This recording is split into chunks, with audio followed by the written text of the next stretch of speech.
समीप एक गांव में रामू रहता था। एक दिन वह हाट में गया। वहां की रौनक देखकर उसे मजा आ गया। शाम होते ही सभी दुकानदार लौटने लगे, किंतु एक व्यक्ति दुकान पर बैठा रहा। रामू ने हैरानी से पूछा, अरे भाई, तुम घर नहीं जाओगे?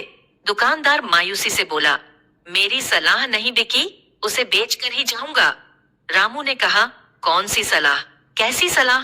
दुकानदार ने कहा, पहले कीमत तो चुकाओ। दुकानदार ने हाथ नचाते हुए कहा। रामू ने लापरवाही से पूछा, कितने पैसे लगेंगे? दुकानदार कहता है, एक सलाह का 1000 रुपया लगेगा। मेरे पास 2 ही है। दुकानदार ने व्यस्त भाव से कहा। उसकी बात सुनकर रामू को हंसी आ गई। भला सलाह भी खरीदी जाती है? लेकिन फिर रामू ने कुछ सोचा और 2000 रुपए उसके सामने रख दिए। दुकानदार बोला, पहली बात कांटेदार बाड़ न लगाना और दूसरी बात घरवाली को राज न बताना। रामू ने उसकी सलाह याद कर ली। घर पहुंचा तो घरवाली घर के बाहर बाड़ लगवा रही थी।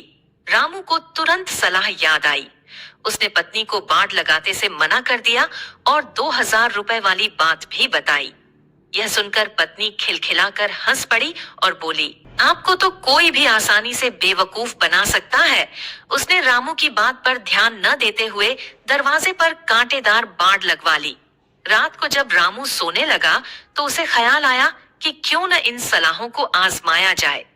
दूसरे दिन उसने अपनी पत्नी से कहा, आज मेरे हाथों एक व्यक्ति का कत्ल हो गया है, लेकिन यह बात तू किसी से मत कहना, वरना आफत आ जाएगी।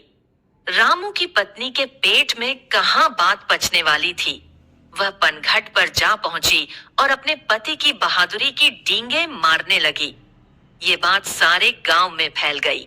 अगले दिन रामू के लिए राजा का बुलावा आ गया। वह घबरा गया। जैसे ही वह घर से निकलने लगा, उसकी पगड़ी कांटेदार बाड़ में अटककर फट गई। वह बिना पगड़ी के राजा के दरबार में पहुंच गया। उसे बिना पगड़ी के देखकर राजा को बहुत गुस्सा आया। उसने रामू से पूछा, क्या तुमने किसी व्यक्ति का कत्ल किया है? रामू ने डरते डरते कहा, नहीं महाराज, मैं क्यों किसी का कत्ल करने लगा? झूठ मत बोलो, तुम्हारी पत्नी ने खुद यह बात अपनी सहेलियों को बताई है। यह सुनकर रामू ने सारी बात राजा को बता दी। उसकी बात सुनकर राजा दरबारियों को हंसी आ गई और राजा ने कहा, मैं भी इन सलाहों को याद रखूंगा ताकि किसी मुसीबत में न पड़ जाऊं। राजा ने रामू को इनाम देकर विदा किया। आपको दुकानदार की बात अच्छी लगी है तो लाइक करो। आप लाइक करोगे तभी YouTube यह कहानी दूसरे लोगों तक पहुंचाएगा। धन्यवाद।